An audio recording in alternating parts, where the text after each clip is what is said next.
আমার গলার দিকে তাকাও।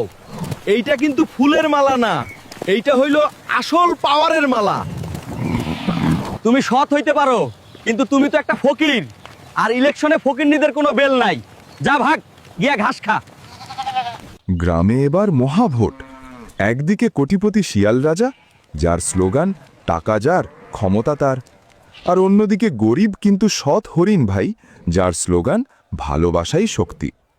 শিয়াল ভোটের প্রচারে বিরিয়ানি আর মুরগির রান বিলাচ্ছে।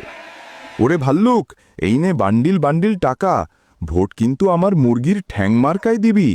হরিণকে ভোট দিলে জঙ্গল ছাড়া করব।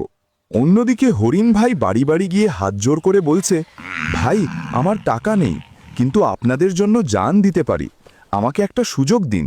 ভোট শেষ, গণনা শুরু। প্রিসাইডিং অফিসার বানর ভোট গুনছে। পাবলিকের ভোটে হরিণ ভাই বিপুল ভোটে এগিয়ে। শিয়ালের তো মাথায় হাত।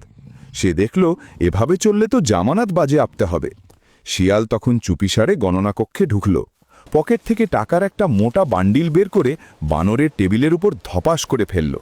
এই নে বানর, সারা জীবন তো গাছে গাছে ঘুরলি, এবার এই টাকা দিয়ে এসি রুমে থাকবি, শুধু রেজাল্টটা পাল্টে দে, হরিণের ভোটগুলো নর্দমায় ফেলে দে। বানর টাকার লোভ সামলাতে পারল না। সে মাইকে ঘোষণা দিল, ব্রেকিং নিউজ, ব্রেকিং নিউজ, যান্ত্রিক ত্রুটির কারণে থুক্কু গণনায় ভুল ছিল, আজকের নির্বাচনে বিজয়ী আমাদের শিয়াল রাজা।